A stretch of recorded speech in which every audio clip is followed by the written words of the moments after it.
normal mammal, tiger, elephants. I have some rarest of rare photograph of otters, smooth-coated otters. So yes, I have, and some of them I lost in few years back, but still I have many. I don't know if you know, but Ramji, after this interview, we can interact. He is also a photography enthusiast. Every day, he clicks photographs of butterflies and plants and all of that. I just want to connect you both on that. And I started butterfly photograph on quest of my daughter. कि पापा ये butterfly आती कहाँ से है? So one day I saw one butterfly laying egg on a leaf. That is the red Helen butterfly. And you clicked that moment? No, I clicked that moment. I put a net around it so that no predator can eat it. And finally, I photographed the entire life cycle of that butterfly. Wow. And I showed it to my daughter. And finally, when that butterfly came, I'm talking the history of maybe around 15, 16 years back. My daughter was just 3 years old. So when that butterfly come in the early morning out of the pupa, so I put it on a red, ki dekho beta, this is just like a clip.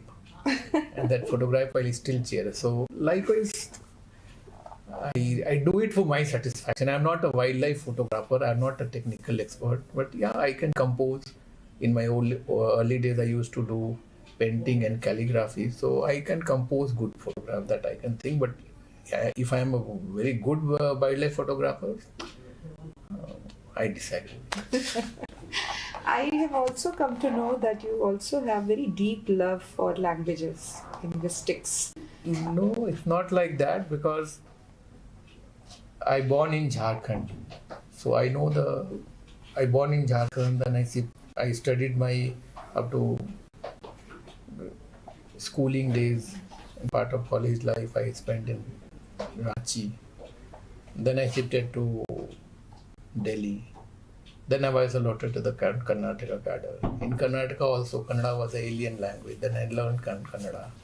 Then I was posted in Mangalore and Coorg. There they use a different language like Kurgi and Tulu.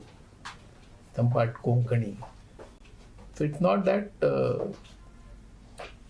instead of avoiding it, cribbing it, I cannot control the external. Likewise, I told just few minutes before that things which are not under my control.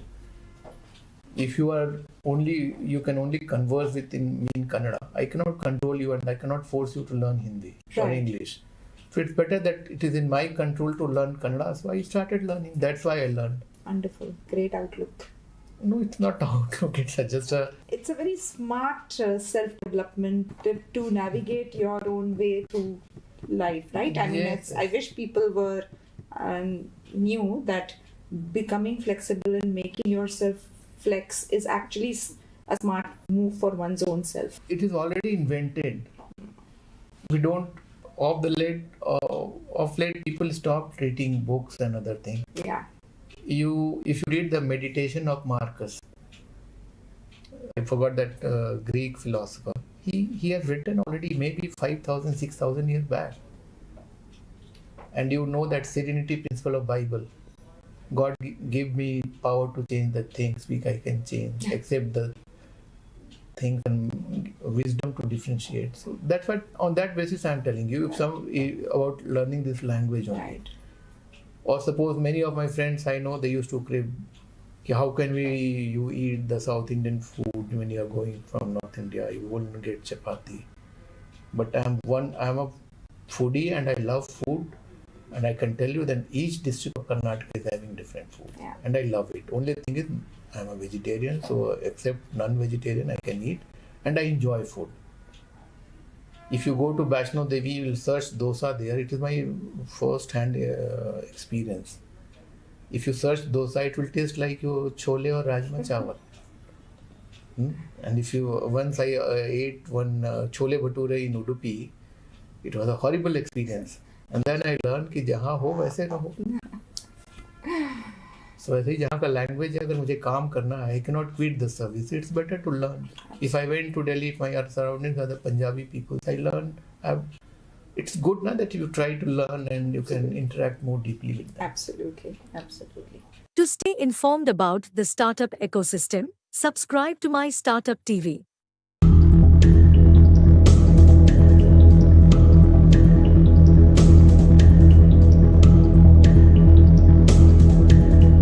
Hello viewers, I'm Shelly Kapoor and I'm currently at the COVID Valedictory Tech Show, which is being organized or has been organized by ICCCMB. We have a very distinguished guest with us today who's been part of this entire journey and has been instrumental in hosting this tech show, Ritika Marampalli. Ritika is the head corporate relations with the ICCCMB. Ritika, very warm welcome. Thank to you, Shelly. Ritika, my first question is head for corporate relations. What exactly does your role entail? Actually, I take care of the communications and all our branding activities. Primarily, I joined as the communications manager. So, but as the organization progressed, I also started handling a lot of the corporate relations. Basically, I'm handling a lot of our, administrative work and a lot of other works that we do with the corporates, especially like with CSR. So basically, it just grew into that. Also, I take care of the internal relations. So all of those things became a whole package, and it became a head of corporate relations. Talk about either an example or a case study where an incubator, such as yours, and the corporate worked together to achieving a common goal, thereby creating a win-win for both. Actually, there are plenty of, these kind of examples. One that I can talk about is about ourselves. So we have a few companies with us, which are established companies. Basically, those are into pharmaceuticals, but now they're also starting their own biotechnology department. So they have taken some space with us. They have, curated a team here, and the teams work out of this particular incubation center.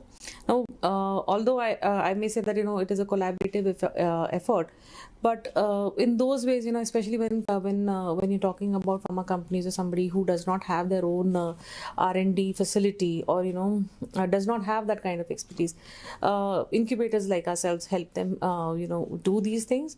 Then of course there are plenty of, like, if I talk about CCMB itself, like our parent organization. So the first pneumococcal vaccine that was developed in India by Shanta Biotech, that was developed as a collaborative project with CCMB. Wow, so wonderful. yeah, so those kind of things happen a lot here. And of course, if you talk about the COVID times, primarily CCMB was one of the first organizations which was charged with taking care with identifying the virus, doing the test kits and all of those, validating the test kits. So AICCCMB also helped a lot in that. A number of companies, they validated their kits with us. We were also validating air purifiers, masks, all of PPE kits. So a lot of things we did in a collaborative effort with the industries in a sense, to make sure that their products are safe, one, and they're reaching the markets in time. If all of this were to be explained to, let's say, a layman, right? And by this, I mean the collaboration between an incubator or a startup and the corporate.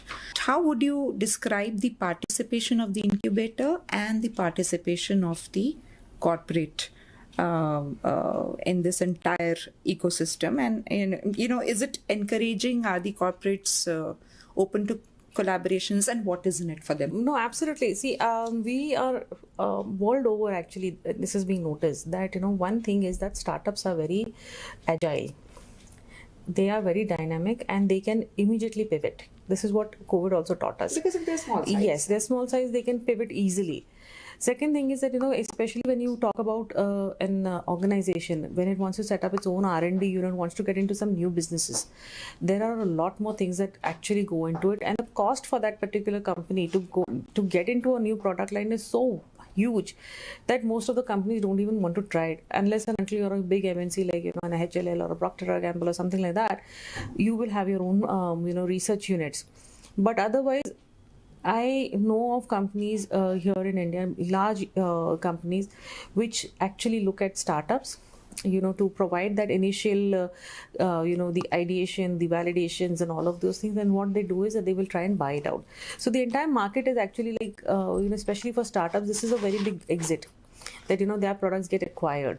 And I know of a very large Indian company which actually comes out with its own funding. It has its own venture fund and a big startup arm. it will only look at startups which align with their businesses. And I was a part of that particular project some 3 years ago, and I know that their new business that they're coming up with, they just recently launched it, and it's again a big game changer in the market, was because of the kind of startups that we also introduced them to, the startups that they invested in with us. So we know that these things are happening. And first, for a startup, of course, it's a win-win situation, because they're getting the money, they're getting the exit, and they are getting to do what they want to do. And for a corporate, it's a more agile and a more cost-effective way to get into new businesses. Wonderful. Thank you. Any gaps or challenges, and I'm sure there are some, in bridging the gap, any gaps or challenges in bringing the startups and the corporates together? It used to be a lot of challenge, but as the ecosystem is maturing, a lot of corporates are interested.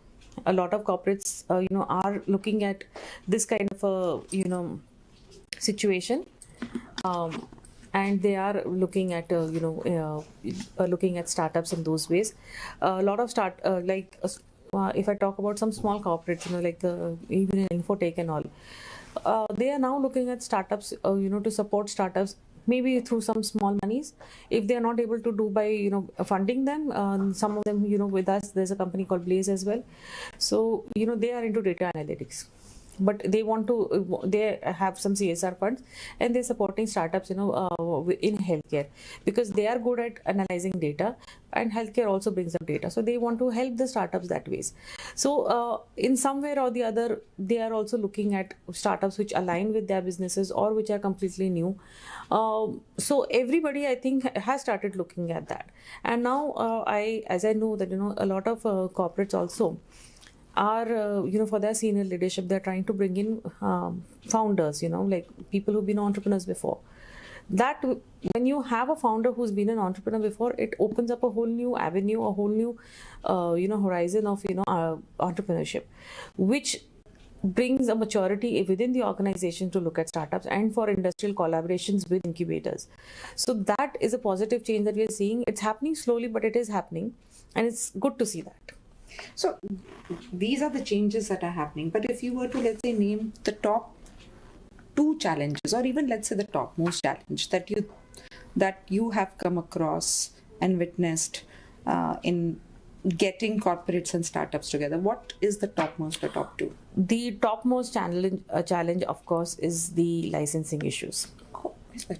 So because basically a regulatory and by the time the companies finish their regulatory, they definitely get into patents and all, but how they approach a patent and how a company looks at a license is different.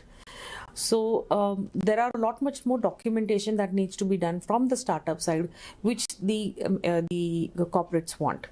That is a gap that is there. And that is one of the primary reasons why a lot more deals are not happening. But this is one of the primary things that we see. The second challenge that I would say would be more, it's just in negotiations. Sometimes, especially with entrepreneurs, there are a lot many things that have to go in. And if it is a single, founder company, these are challenges that startups need to address. But at the end of the day, every negotiation takes to 6 years to 6 months to about a year. It is a slow journey, but I think maturity is required from both the ends, which I think incubators like ourselves are trying to also address. We are helping these startups, see their flaws early on, especially when it comes to team, because one of the things is that any company is not investing in the product, it is investing in the team. Yeah. So we try to work with the team as well, and yes, we are seeing a lot of maturity in those ways coming in about. What would be your message to the corporates for collaborating with the ICCCMB? So I do a lot of this, I go for a lot of outreach events, I go for a lot of networking events and all. And I also, so I see that, it's always a challenge, corporates want to understand, they are interested, but they want to understand how they can work. So I would just want to say that, let's start a dialogue. because we cannot suggest something that you don't want, and you cannot expect something that we are not doing at all to get there. But let's start a dialogue, because we are, as I said, that we are more agile, we are flexible, and we can get you the things that we want. I have this mantra, like we keep on saying in our incubation center, we are like Hogwarts. Ask and you will get it. So that is what my only message is, that if corporates are interested in working in biotechnology and life sciences, please let's start having a dialogue. We can start working on a project together. You were there in the corporate earlier? I was. How many years in the corporate for you? I think it was almost 8 years. How different are you finding it in the startup ecosystem?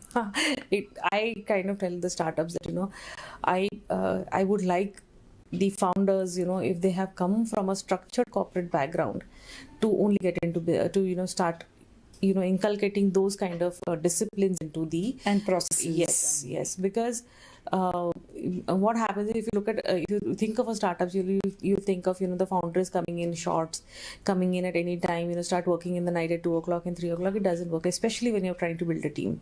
So your team, if you don't have discipline, your team is not going to have discipline, and you need to work on strict timelines. It is extremely important, one, for the confidence of the investor, and for your own product development. So I would really like to have those kind of these startups to start inculcating those kind of structures into their organization. I actually do do these sessions where we call in some HRs and everybody and tell them these are the things that you should try, and this is how you build your team, this is how you start put a timing for the whole team. We know that you want to work any hours, but it's better to have something. So that is something that I really want startups to do. And even in my own organization, I have put in some processes. Of course, as the team grows, there are a lot of labor issues and other compliances that we have to take care. So by default, you have to become a little more process oriented. More around how are you finding the change? Oh, personally for yourself. No, for personally, it was a very, very conscious decision from my side that I wanted to leave corporate and I wanted to get into something like this, because even before I took the decision of that I wanted to quit my corporate job and then I wanted to get into something like this, I was already engaging with the ecosystem. I put in my own money to to do a project that I wanted to I just wanted to have something on my resume to show that demonstrate that I have done this. So yeah, it was a very conscious kind of a change for me. And I've been an entrepreneur for the age of 18, so this is something that is my baby. It's something that I take care of. I'm very, very possessive about it as well. You find it more satisfying, gratifying? Absolutely. This is like it's not a joke, when you say that love your what you do and you'll never work a day. It's like that for me. So right now I'm in a very happy zone. Yes, there is a lot of stress. Absolutely, there's a lot of stress, but I enjoy it. And I'm very happy to say that no 2 days are the same for me. So which is something very few people can say actually. So yeah, that's about it. Wonderful. Thank you so much, Ritika. Anything else that you would like to add from your end? No, I think I've covered a lot. So that's it. Thank you so much. Thank you so much once again. This is Shelly Kapoor with Ritika Thank you. at AICCCMB. To stay informed about the startup ecosystem, subscribe to My Startup TV.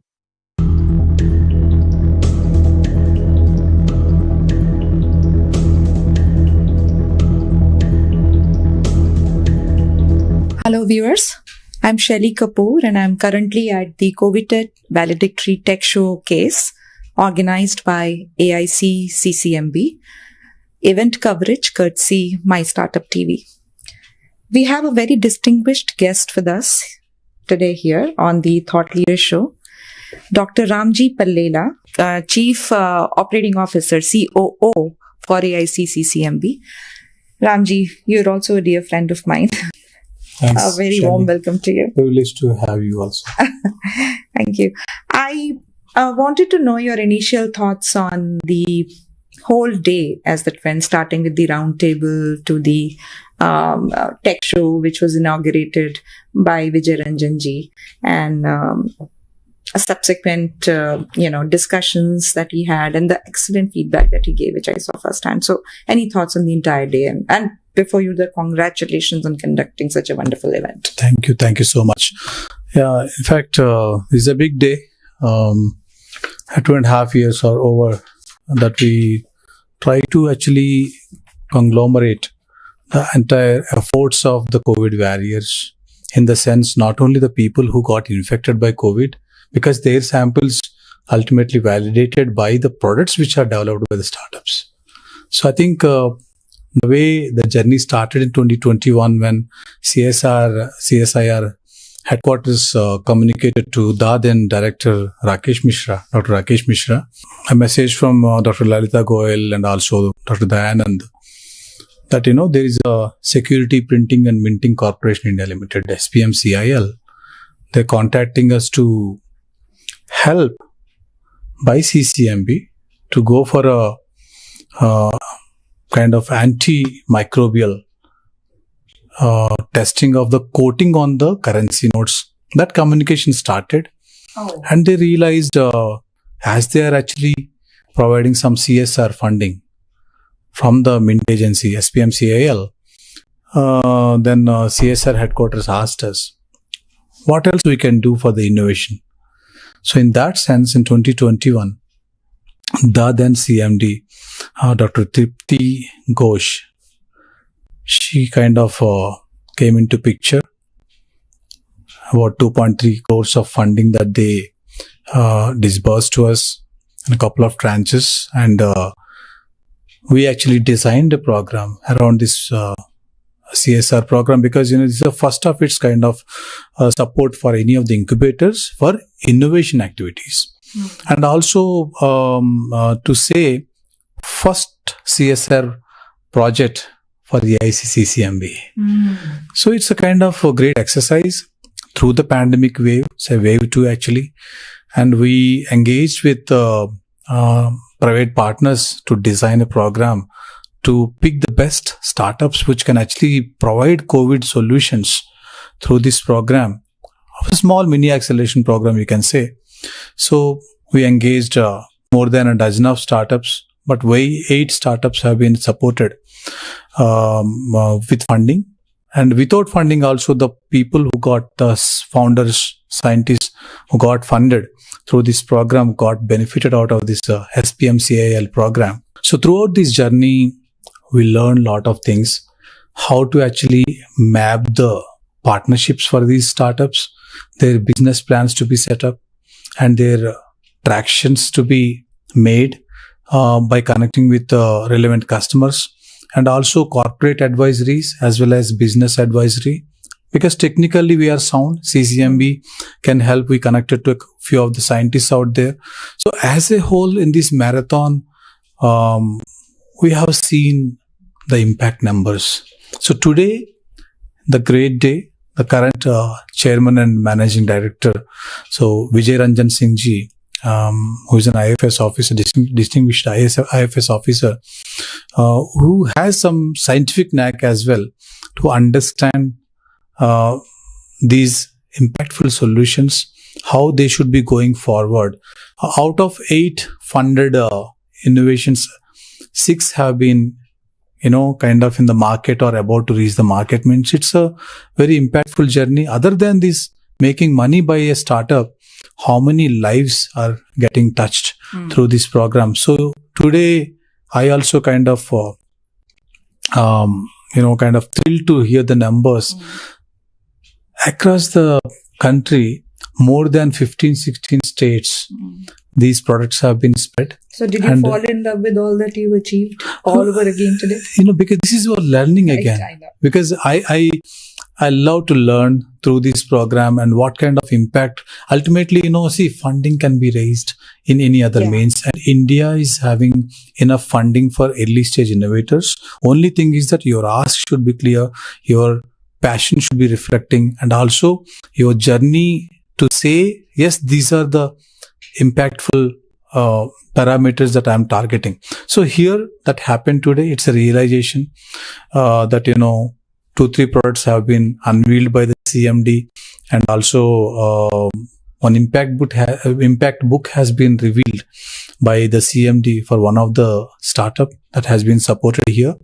So the team is asking the questions to these founders, and also you have witnessed already, some kind of businesses can be revisited, or some plans can be, tweaked to more aggressive way of commercialization and touching more numbers of lives. So I think, as for your question today, we kind of, concluding the activity in the sense of the program per se, but not impact per se. Absolutely. So as the journey goes on, we are giving some follow-on funding to few of the startups which are funded by SPMCIL. We directed them to bigger hospitals as well as other channel partners. And again, we are helping them to raise at least a kind of $1 million or $1.5 million funding today, so that they can set up their own manufacturing facility.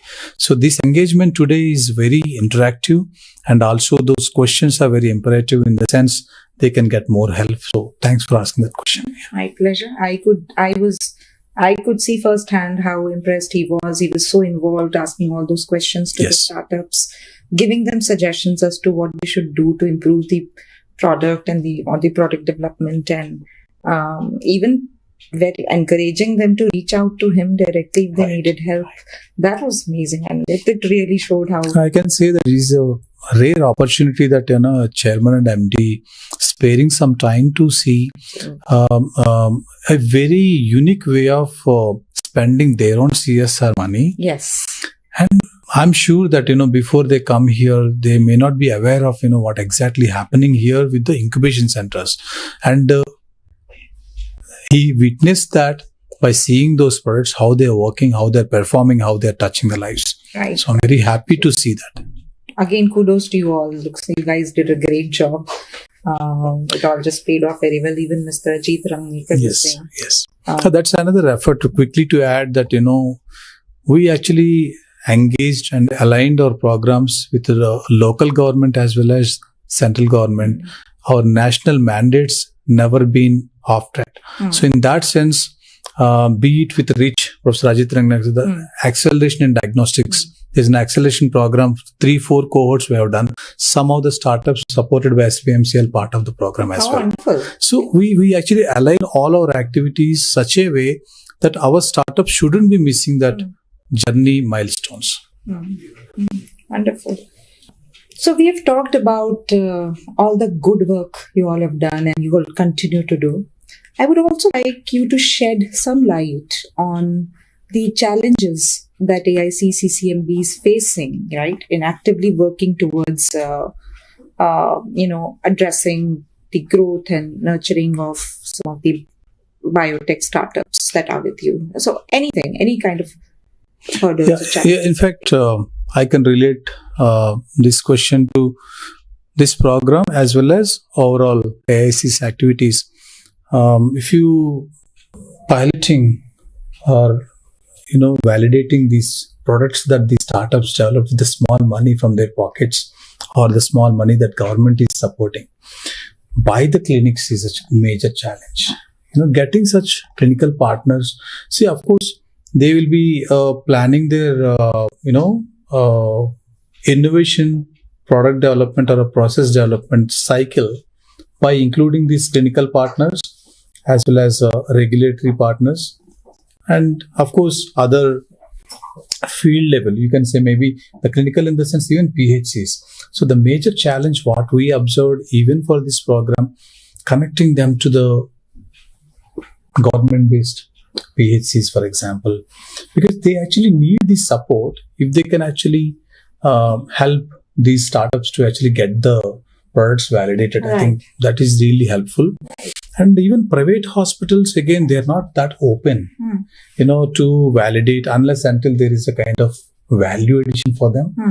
But still, we kind of took help from Apollo hospitals, for example. They actually talked to Bryota and they kind of advised them in the reiteration of the device.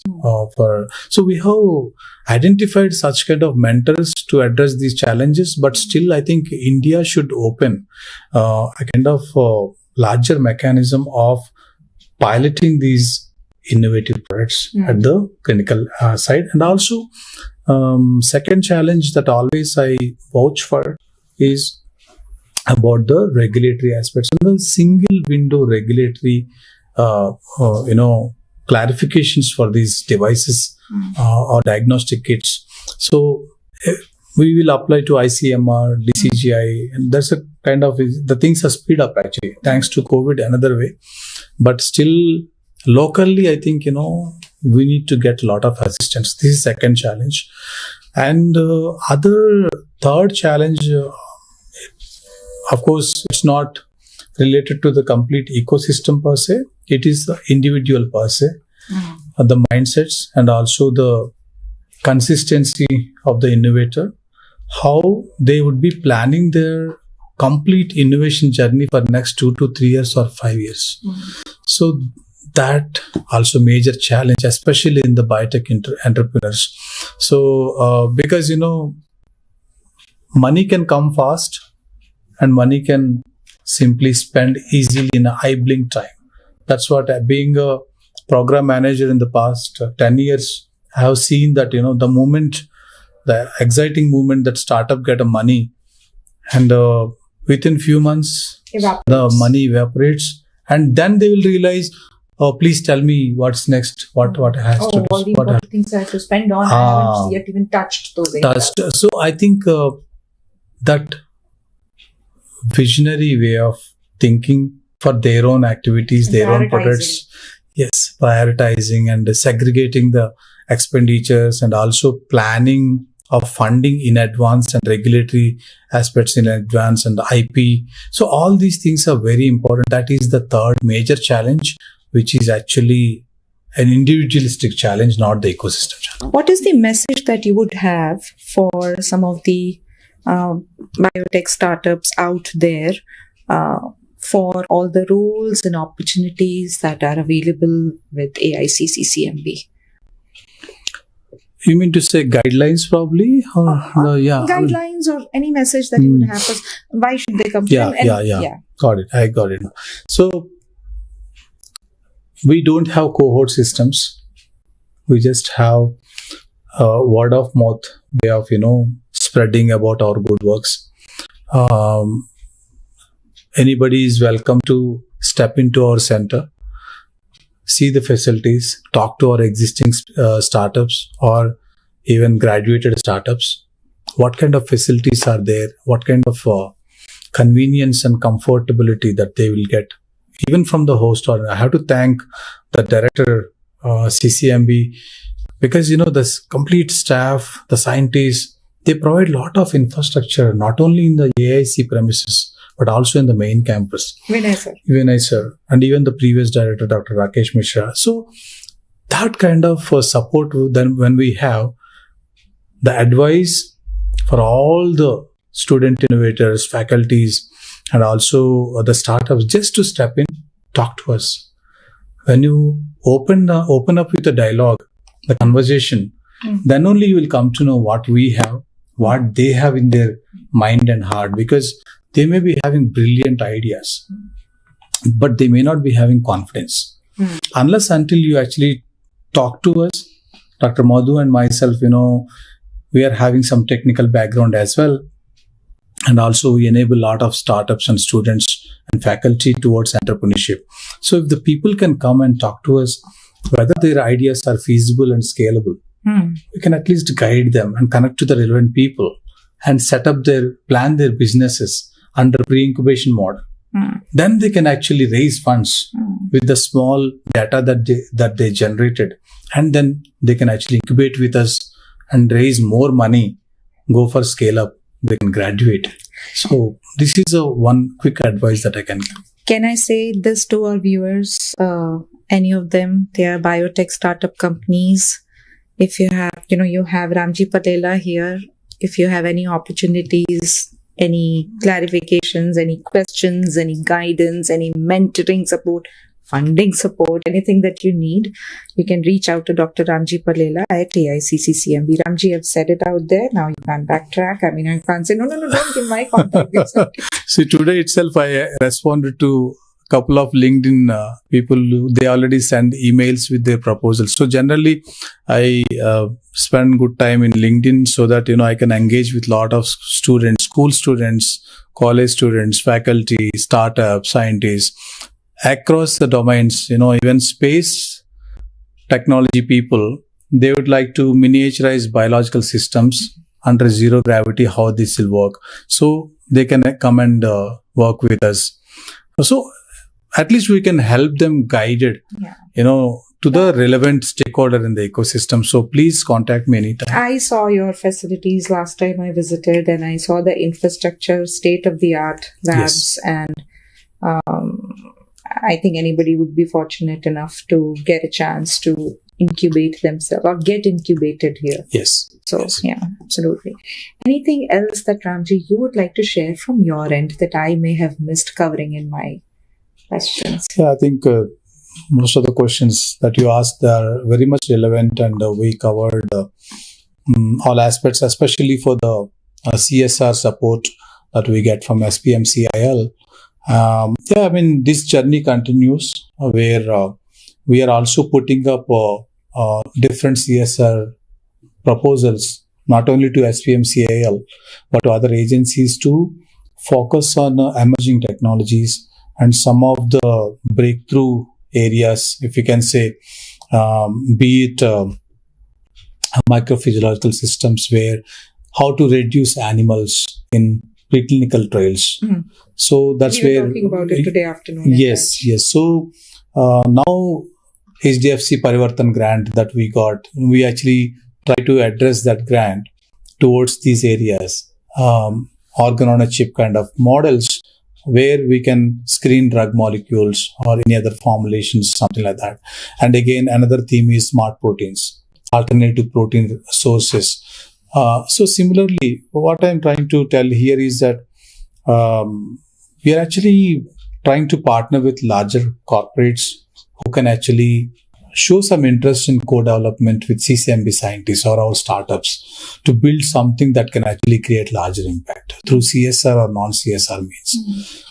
So those areas can be covered well. And of course, the journey continues with all of your support. Thank you so much. Thank you. Thank you once again for giving your time. Thank you, viewers, for staying with us. This is Shelly Kapoor on covering this event on behalf of AICCCMB, event coverage courtesy MyStartupTV. Thank you so much. To stay informed about the startup ecosystem, subscribe to MyStartupTV.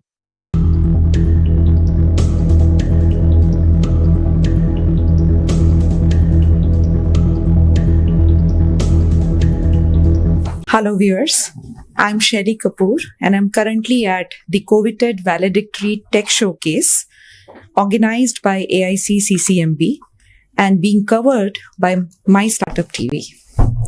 I have a very distinguished guest here today at the Thought Leader Show, Dr. Madhusudan Rao, who is the CEO of AICCCMB. Sir, very, very welcome to you. Thank you. Now that the event has been concluded, what are your impressions and thoughts of the entire day, on the entire day? We started with a roundtable discussion.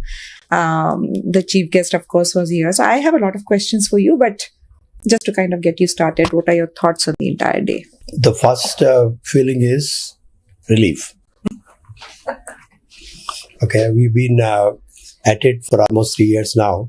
There's a kind of culmination of a lot of activity that went in last 3 years. So it's a big relief. And then going by the response, we are always happy with what we have done, but that's our perception. But we always want to see the others' perception about our achievement. On that part, I think we have done the kind of feedback I got from various participants. I felt good, which means that what we have done has, been seen by them equally. That's a good feeling. So I'm happy. Wonderful. How long you guys were planning this or organizing this? The whole planning. We know that it's going to happen around this time. So it's kind of a thing in our back of our head for a long time. But the actual event started maybe a month ago. Mostly trying to look at the participation of CMD. So that we wanted a bit longer time from him to be part of this valedictory. So maybe a month is what, but then, fortunately, both CCM and AIC, CCMB has very good organizational skills getting into place because we have kind of known vendors, known devils in terms of services and things like that. So And a fantastic team. that's what I'm saying. Not besides my AIC team, the CCMB team considers AIC's activity as their own, which is extremely important. Right. Because the moment I use their facilities, their physical space, their security, or the horticulture people, which are all small, the canteen and all that, but they come with no second thoughts about participation. They consider that is their own event. So that takes a lot of load on what would be the outcome. I never had a worry. Though there will be some nitty-gritties, but that's not really an issue. But the support system is excellent. So in terms of executing a event like this, yes, it needs a lot of planning, but it gets smoothly. So it's not a problem.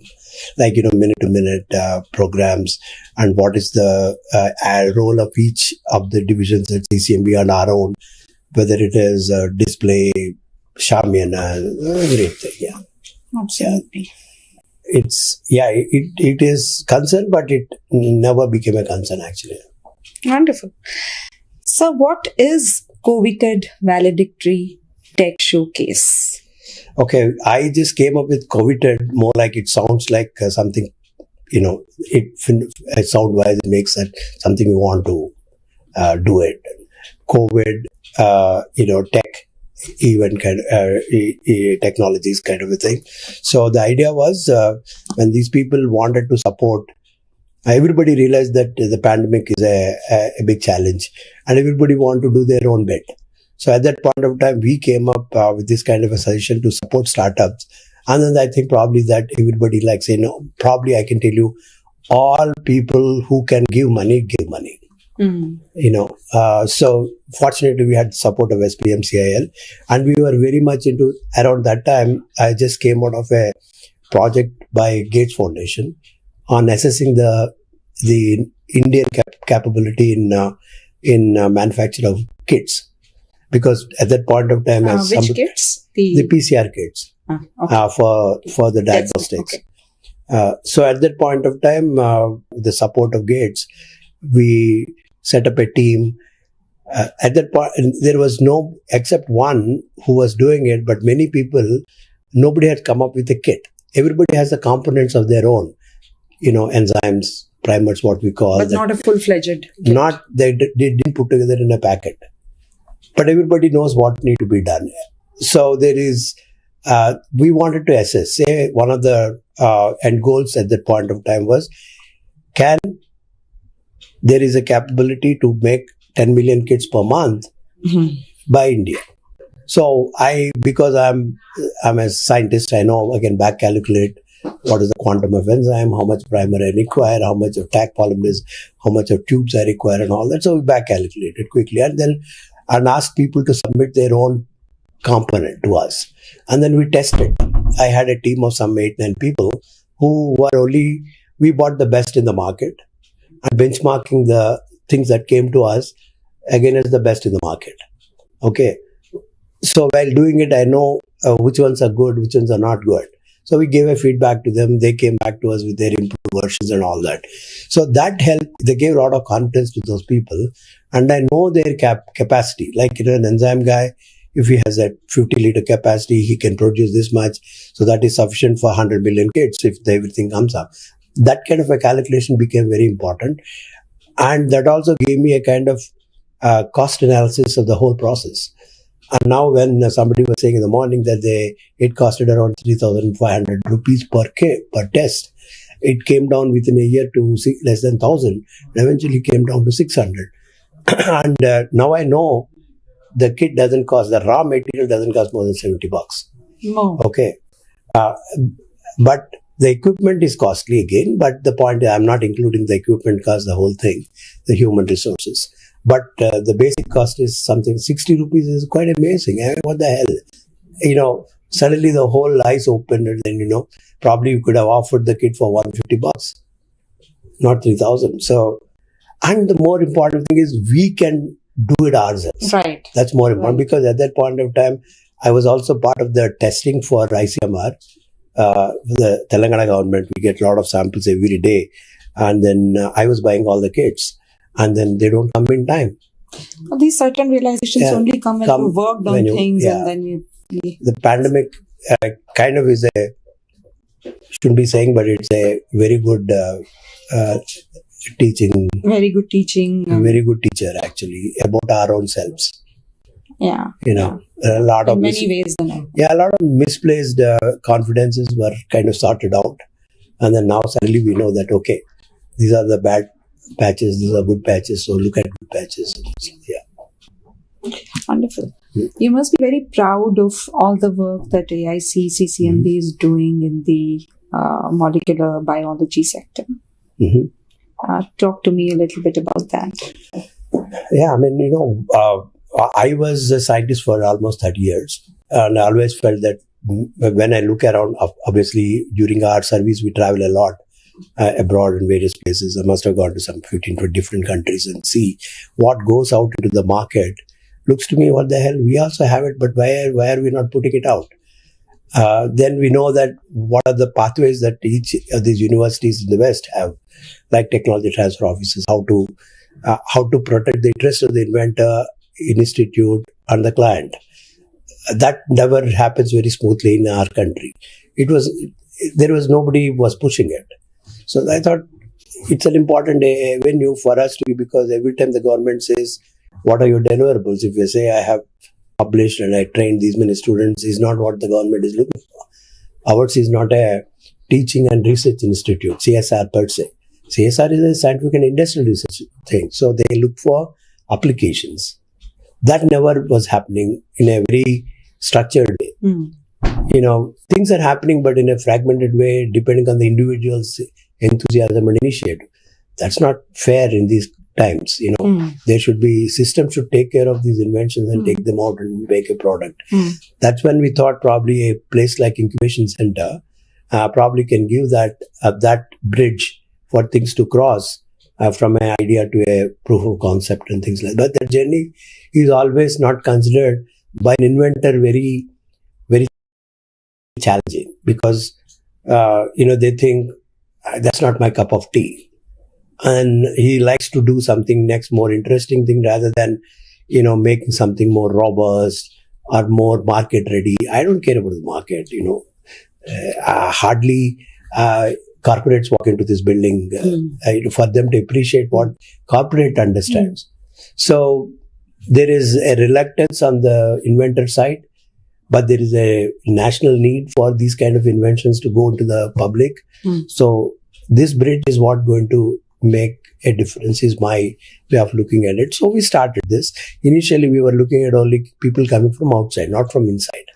So there was a lot of, you know, and I won't say advertisement, but a lot of talking about our activities in CCMB was needed to impress people that this is what you're going to be evaluated for, not based on your own publications and things, which is important. But at the same time, you know, you're using taxpayers' money, where is the social benefit? Absolutely.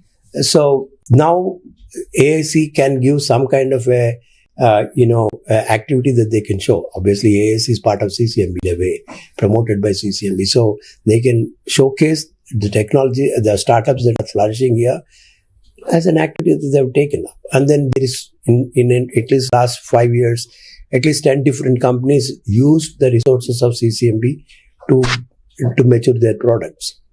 Okay. And now we have 4 students who start their own ventures in CCMB, in our AAC. So these are all right things. And in fact, more faculty want to come in, but, you know, the processes are not still very friendly. So we are looking at it actually. We wanted to make sure that there is no conflict of interest in terms of institutional requirements of a staff versus the staff's interest in starting in their own business or enterprise. Yeah. So these are, I understand these are genuine issues to be sorted out. But at the same time, if you leave them unattended, things are not going to move forward. Absolutely. So that's where we wanted to, start a conversation so that a SOPs or operation methods will be in place so that it's a smooth transition. Like, I made an invention. I don't know how good it is, but I want to give it here, start a company, employ somebody, take it up, and things like that. That's what we want to do. Right. So you were a chief scientist for over 3 decades with CCMB, 35 years to be precise. No, I was 28 years, but these 7 years And as a CEO. CEO for AICCCMB. What is the difference in both two roles, and how how the expectations of your role have changed as a CEO of AICCCMB? As a CEO of AICCCMB, the passion is to make sure that more startups are reached and they're enabled in their journey. That's the overall objective in the life sciences, because that's where AIC is probably good at. How do you, as I said, most of these startups come with, if I can say, monochromic vision, in the sense that they know this has they value. know what they want to do. They're stuck on that. But what else is required, they're not very clear about.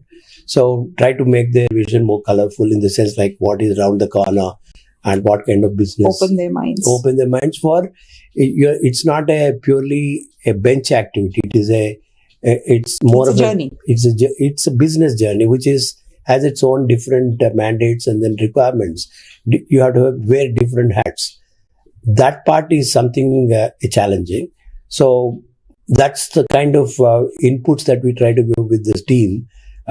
Bring in a lot of mentors and keep on, from all corners, almost like a Nico.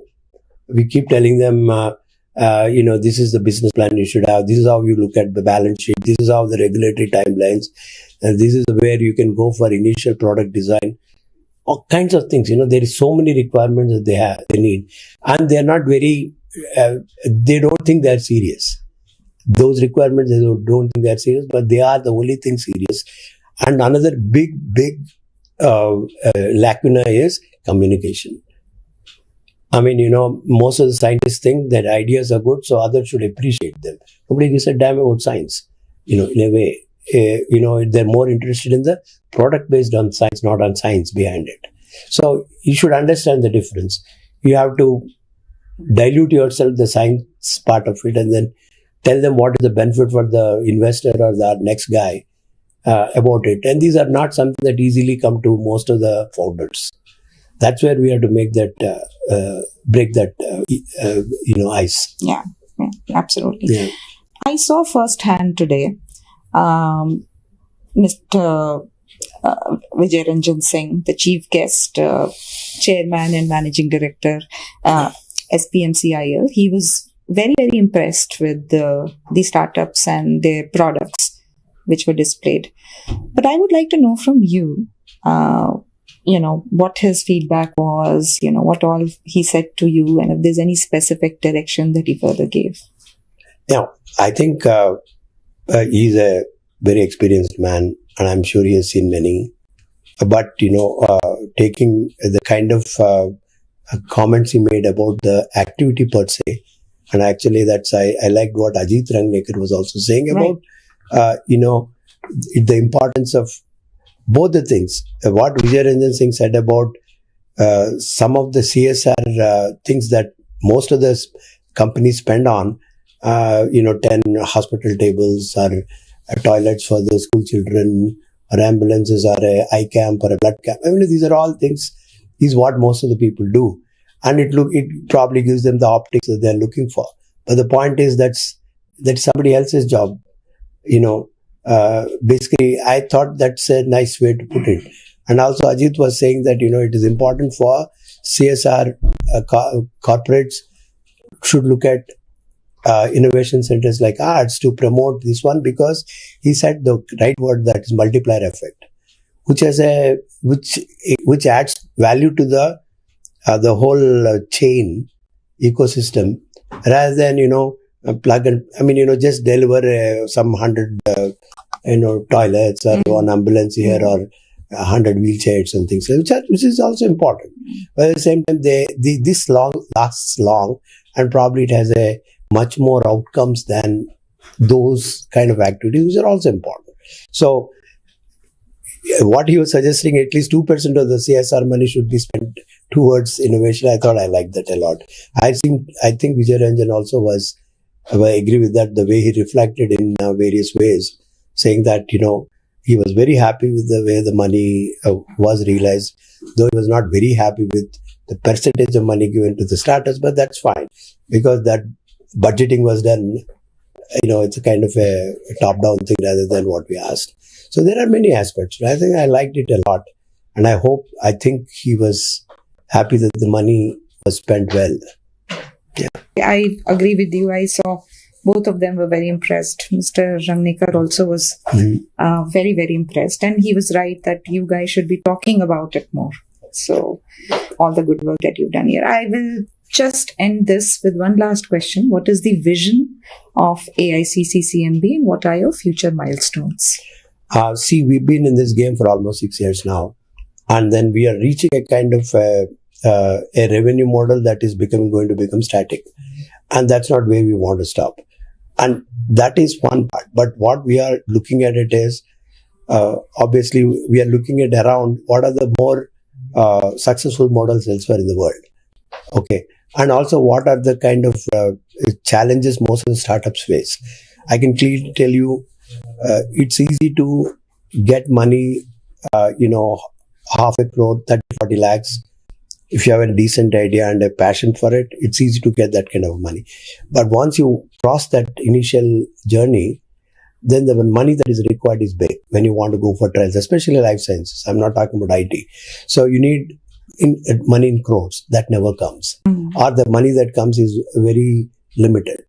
So now, how do you, so many of them come there and kind of stop. Or they get delayed because of I can tell you so many companies start with a bright idea and then suddenly find their cash is crunch and then go for services which is not their forte. Okay. They're not in it for that. But they have to survive. So now what we are thinking is bring in investors right from the beginning and then almost say, I'll give you, 1 crore if I do a acceleration program of some 30, 40 people and give some 5 people who are the best among that acceleration, give them 1 crore each and then ask them to now there can be stake taken by the investor also. But investor right from the beginning is very important in their journey. As I said, scientists come with only not very wise about entrepreneurship. They're wise about the technology, right, and not on the entrepreneurship. So if the investor is right there from the beginning, part of their board or whatever, then it makes a huge difference on successes. That's where we want to go. But the entrepreneur or the investor also has to firmly believe in the idea, because if he comes with a complete business mindset, then he probably could be one of the factors who would end up influencing the scientist to change his or her course of action. I agree, but these are all part of the game. How much arm they twist. Yeah, these are all, stories of life. So I don't see that. But that is nevertheless a better scenario. Yeah. Definitely the business approach to an entrepreneur, the so-called sciencepreneurs, it's very, very important. In fact, they may consider it as a less intellectual, that doesn't matter, but that's what works, because they have to understand entrepreneurship is business. You're not there to tell you how smart you are. You are there to make money. That wisdom has to come right from day one. Otherwise, things are going to be, you're not looking in that direction if you don't have that, Absolutely. So that's what I think. Great. Thank you. Thank you so much for sparing so much of time. No problem. It's our pleasure. Thank you, Startup TV. Thank you. Once again, this is Shelly Kapoor. And thank you, MyStartupTV, for covering this event. Thank you. To stay informed about the startup ecosystem, subscribe to MyStartupTV.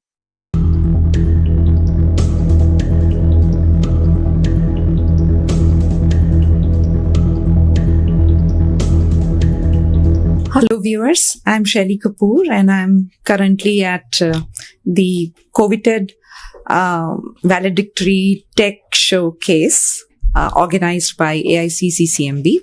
I have a very, very distinguished guest here, Dr. Vinay Nandikuri, who is the Director, CSIR, Center for Cellular and Molecular Biology. I always make mistake in pronouncing and the whole thing. So, a very, very warm welcome to you. Thank you. So, any thoughts after the morning roundtable session? That's how I would begin it. Atal Incubation Center, AIC, what we call it, AICCCMB, actually has done a lot of work during COVID. And in that context, the morning roundtable discussion was about some of the work that they have done with the help of SPCIML. And this was part of their corporate social responsibility contributions to AICCCMB. Some startups have been supported through this particular program, and this has certainly benefited in terms of the way they were doing for the COVID, certainly contributed to how the COVID research or COVID diagnostics and other things were going on at the time. So roundtable discussion was to showcase what has been done during that times with the support that was provided, and to see if such programs can be taken forward in, not in terms of COVID anymore, but maybe other things, because startup culture in India is now really deep rooted. And last 5 years have changed the ecosystem in India. Thereby, I think what we have witnessed is acceleration of the startup system, startup culture during the COVID times. Now it is important for us to sustain. And such kind of roundtable discussions are our basically efforts to make sure that these startup ecosystem in India is sustained with the support of CSR funding and otherwise. Tell me a little bit about CSIR first. See, CSIR is an organization that was started in 1942, before independence. And since then, number of labs have been added to this. And at this point of time, there are 37 labs, CSIR labs across India. Hyderabad alone has 3 laboratories next to each other: IICT, CCMB, and NGRI. And so these labs work on varied aspects. So we have labs starting from road research all the way to deep molecular biology like we do. So we have labs in engineering. We have labs working on computer. We have aeronautics lab. We have a national physical laboratory. And then we have NCL, which is chemical laboratory, and IICT. And then we have CCMB, which is molecular biology laboratory. And we have a drug research laboratory named CDRI. And we have another laboratory that is looking at genomics called IGIB, and a particular lab called Microbial Technology Lab, IMTech. And, there are IIIM, which is integrated medicine. So there are many labs across, and there are approximately 7 to 8 labs which are core working on biology aspects. In addition to that, there are many labs which peripherally also work on various biological aspects. So many labs of CSIR are contributing to biology research, engineering research, as well as research in chemistry, and interestingly, even road research. Talk a little bit about road research. Really not exactly my cup of tea. Talk to me about the partnership or the synergy between CSIR and AICCCMB. So CCMB is an organization that was set up way back in 1977, and it was basically became an institute in this campus in 1987, and it has grown over a period of time. But CCMB ventured into incubation domain through a grant coming from Niti Aayog, which is Atal Incubation Center. And that's when there is another building, which is approximately 2.5 kilometers from the main building, where we had given out 20,000 square foot of space for Atal Incubation Center activities. Since its inception, which was 6.5 years ago, AIC Atal Incubation Center, CCMB, has actually put out 110 startups. The 110 startups have gone through that place. Nurtured or funded? Nurtured, not funded, because they were sometimes coming with their own funding. Some were funded. And at this point of time, there are 30 odd startups working there in that space. We have physical space as well as we have space at times where we are actually, there are virtual startups too there. So, but in general, it is a place where all the facilities that are necessary for doing good molecular biology research are available. So our startup is specific for molecular biology and, anything cell biology and other things, modern biology techniques, biotech biology, rather than for other fields. So it's not... Rather than general healthcare or something. It's basically for people who want to develop diagnostics, people who want to come up with better expression systems for getting some proteins and things like that. So essentially something that has an industrial value, people who think they have a very interesting idea, they can incubate in our space and see how far that idea goes. I'm going to ask some very layman terms so that I understand it and other laymen or women like me can understand it. If somebody wants to do a drug development, Drug development is a seriously challenging work. I'll tell you. Let's assume if I have a target, a protein, which is known to be important for a bacteria to survive. Now I want to do a drug development. It's not going to start there. What it starts with in silico, means a computer. After the in silico, you have to screen a library of compounds that will, whether they are going to stop that protein from functioning. I'm giving it in layman's language. I would have used the word inhibition otherwise. So stop the protein from functioning. So this is actually a more serious effort. And however, let's assume that somebody does this kind of a work in a laboratory. And after that, they have some kind of an interesting molecules, what we call as lead molecules. And from there, you have to decrease the concentration at which the lead molecule works in the context of stopping that protein from functioning in a test tube and inside the biological system, which is cell, a bacterial cell. And eventually, inside a system, when the bacteria, pathogenic bacteria, infects the concerned individual. We can't use individuals. We have to do it in mice and other things. So it's actually an involved process. And there are multiple phases in drug development. So, and it is certainly not something that can be done using the startup kind of a thing. You need a much larger scale. You need a much larger scale and you need much more involved processes, because considering the phases, it's not something that can be done deeper processes, easily. However, to a discovery level, one can do. Wonderful. What do you think is India's future in the research and development in molecular biology? If you really think about our molecular biology or the number of scientists India has or had, say in 90s to today, you will find a lot more productive scientists, productive in terms of the quality of the science that is getting done in India is way better. And the number of institutes that are doing high-end quality research in India has also gone up pretty much drastically up because the number of institutes have opened. For example, now IISers, IITs, institutes like CCMB, NCBS, then you have IISc, TIFR, so many institutes are, and IGIB. I've already counted around 8 CSR institutes, and there's so many in DBT. There are around 15 of them. So you consider all these things, a number of institutes has increased, which essentially means number of scientists working on various problems has gone up. So we are, in terms of basically looking and doing molecular biology research, there are many labs are doing it now. The second thing that has changed over a period of time is the technology. For example, prior to COVID, genome sequencing was not something that was routinely used in India. Now, COVID has changed that.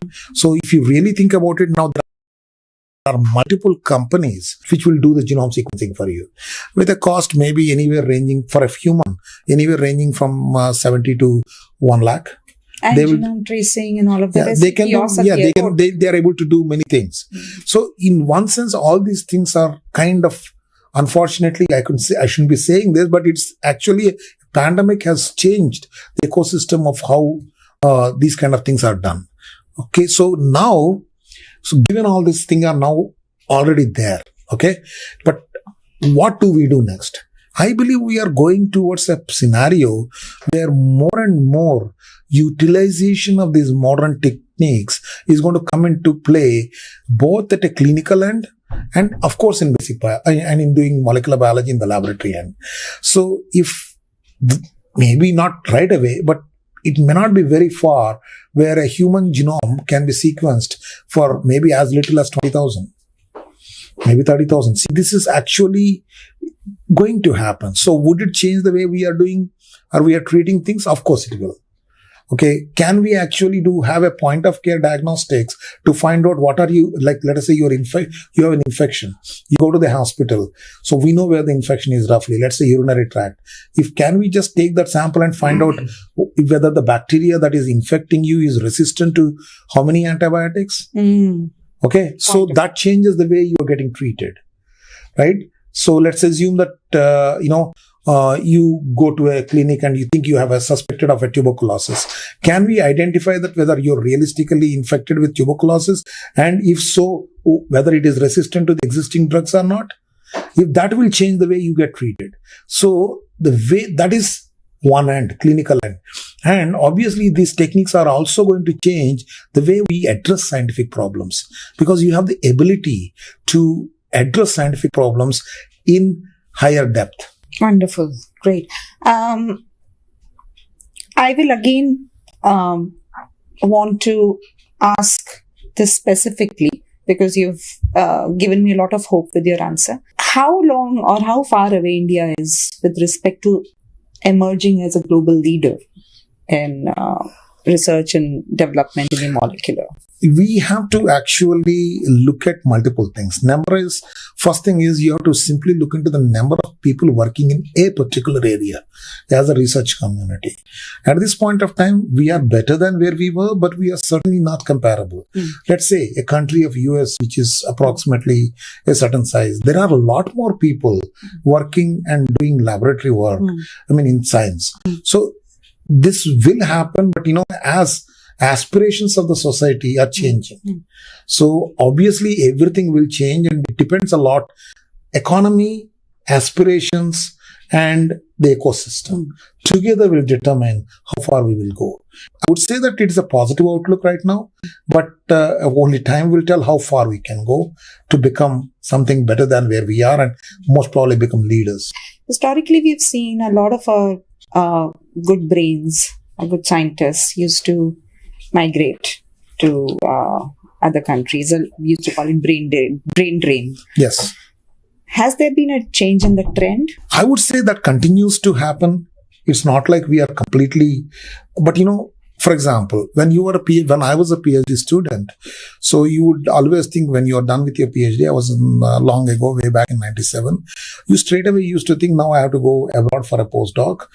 So many years, whether you come back to India or not is really a secondary issue. Almost everybody used to think that they have to go. Now I see that youngsters also think about starting a company in India. I see that they want to, some people stay back. They want to try out few things, which is happening, which wasn't happening earlier. So is it completely reversed? Not yet. Would it get reversed? Again, depends on how the ecosystem is changing in our country versus the opportunities and the money. In terms of the way they get paid there, they get paid here. Because one of the things that has certainly changed over a period of time is our own economy has really become much better. Okay. And the way the way people who are involved in any particular field, they're certainly getting much better, support from the government. Reputation in terms of many ways. Right. And all these things hopefully are going in the right direction. And if it sustains, let's see how it goes. But we've certainly taken a big step in that direction. We are going in a positive direction, we have to sustain these things. What is the vision for CSIR? Vision for CSIR is something a DG, Director General of CSIR, will answer or can answer. I'm not the right person to answer as far as vision for CSIR is concerned. What I can talk about is vision for CCMB. Okay. And I would limit myself to vision for CCMB. Sure. So CCMB is a fantastic molecular biology institute and is doing cutting edge science. If we really have to, obviously we have to address both ends, societal problems as well as important basic biological questions. And my own belief is that basic biological questions are as important as the societally important questions. And I believe that CCMB is in the right place to contribute to both ends. And we will continue to strive to do cutting edge basic biology within this organization, as well as use all the modern techniques also to address some of the societal questions. And, eventually we should be able to contribute both ways. In fact, in our history, in terms of CCMB history also, this has been the motto and we've been quite good at it. Because DNA fingerprinting, for example, came out of our basic research, but eventually, Dr. Lalju Singh developed the probes for his work, which were eventually used for DNA fingerprinting, and we were the third country in the world to do so. So wow. It is one of the really considered one of the scientifically good breakthroughs. And same way, we have worked on conserving the endangered species, and we worked on coming up with the improved Samba Masuri rice, and we even worked on things like sickle cell anemia. And these are societal important issues, right? And we worked a lot on COVID and during COVID. So I believe as an institute, we have both ends are important, and we are planning to look at both ends. We want to work on rare genetic disorders. We want to work on infectious diseases, and we will want to still continue to do high-end, high-quality basic research that will give mechanistic insights into how things happen in model systems. So I should take these are the milestones that you have ahead. This is what we are, and I would like this to become and continue to be what we would be. But what I'm hoping is to do it better. So doing anything better requires people with that level of dedication coming in to do research in CCMB. And so we take these parts very seriously. What are the areas or projects that you are contemplating on collaborating with AIC CCMB on? For example, with the AIC CCMB, we have already collaborated and we'll continue to collaborate. One of the things which we can very clearly say is mRNA vaccine. So mRNA vaccine was obviously developed by Moderna and Pfizer around that time. When we started looking into, COVID time, we worked with the AIC, closely with the AIC to actually replicate the technology. I'm not saying novel. So replicate the technology within AIC and CCMB in collaboration.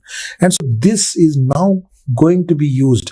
Now, for example, AIC CCMB is actually coming up with better, lipid particles, lipid particles for packaging and other things.